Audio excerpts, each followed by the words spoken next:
എത്ര സമയം സംഘടന തുടങ്ങിയിട്ട്? കുറച്ചു നേരമായി. ഓ, ഞാൻ കുറച്ച് ലേറ്റ് ആയി പോയി. ഗുദത്തിൽ കളിക്കാമോ? രാവിലെ ഞാൻ ഓരോരുത്തന്മാർ കെട്ടിയെടുത്തോളൂ പൂവും കായും അവന്റെ. എന്താണ് തമാശയാക്കാണ്? അല്ല തമാശയാക്കാണ്. അങ്ങനെ ആക്കണ്ട.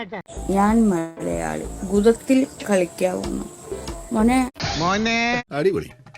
കുളത്തിൽ കളിക്കാവുന്ന ഗുദത്തിൽ ഗുദ ഗുദ അല്ല കണ്ണാണ്. ഞാൻ ഒരു കാര്യം ചോദിക്കട്ടെ. അതെ, നിങ്ങൾ എത്രക്കാരാണെന്ന് ഞാൻ വിചാരിച്ചില്ല. നിനക്ക് ഫ്രണ്ടില് അത് ഒരെണ്ണം ഉണ്ട്, ശരിയാ. അതും പോരാ. ഞാൻ നിനക്ക് പുറകെ കൂടെ വേണമെന്നുള്ള നിന്റെ വല്ലാത്ത ആഗ്രഹം. സോറി, ഒരു ഗ്യാപ്പ് കണ്ടപ്പോ ഗോൾഡിക്കാൻ നോക്കിയതാ.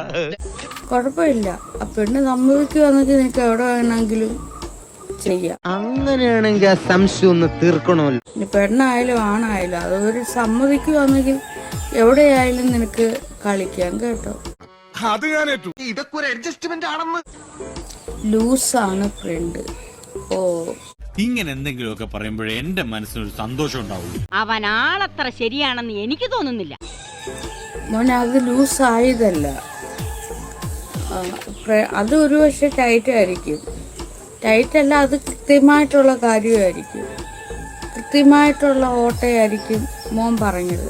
വേണ്ട, സാരില്ല. സാറുണ്ട്, ഞാനിപ്പോ ശരിയാക്കി. അത് ലൂസല്ല. നിന്റെ കുഞ്ഞാണി ഒരുമാതിരി ഈർക്ക് പോലിരിക്കുന്നതാണ്. ഒരു കയ്യബദ്ധം നാറ്റുകരുത്. അല്ലാതെ അതിനെ കുറ്റം പറഞ്ഞിട്ട് കാര്യമില്ല കേട്ടോ. അപ്പൊ ആ കുഞ്ഞില്ല ആനയുടെ ഓട്ടയ്ക്കകത്തിൽ അണ്ണം കൊണ്ടുവന്ന് ഇടുമ്പോലെയാണ് നിന്റെ കാര്യം. അതുകൊണ്ട് മോനെ അതിനെ കുറ്റം പറയില്ല. അത് എപ്പോഴും അങ്ങനെ തന്നെയാണ്. നിന്റെ പൈങ്ങ എന്തൊരു കഷ്ടകാലം. ഞാൻ ഉദ്ദേശിച്ചത് വേറെ, ഈ പുല്ലന്മാർ ഉദ്ദേശിച്ചത് അത് കുഞ്ഞതാണ്. അതാണ് അതിന്റെ കുഴപ്പം. അപ്പൊ പ്രശ്നം ഗുരുതരമാണ്. പാച്ചേട്ടാ അവമാനിക്കരുത്, ഞാൻ നല്ലൊരു കുടുംബത്തിൽ പറഞ്ഞവനാണ്. നീ നല്ല കുടുംബത്തിൽ പറഞ്ഞു, ഞാൻ പിന്നെ മറ്റേ കുടുംബത്തിൽ പറഞ്ഞാണല്ലോ. അത് മറ്റേത് വലിയതാ ലൂസാ അതല്ല അതിന്റെ ഉത്തരം കേട്ടോ. അവൻ പറഞ്ഞതും പോയിന്റ് അല്ലേ സാറേ? എനിക്ക് അങ്ങനെ ഒരു അബദ്ധം പറ്റിപ്പോയി. അപ്പൊ സ്വന്തം കുറ്റങ്ങളും കുറവുകളും ആദ്യം മനസ്സിലാക്കുക കുട്ടി കേട്ടോ. ബേജാറാക്കുന്ന വർത്താനം പറയല്ലേ അപ്പൊ കുട്ട.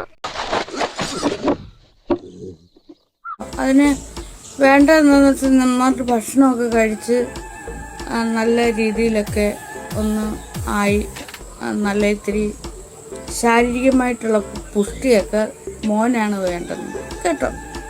അബദ്ധം പറ്റുമോ സാറേ? എങ്ങനെ അബദ്ധം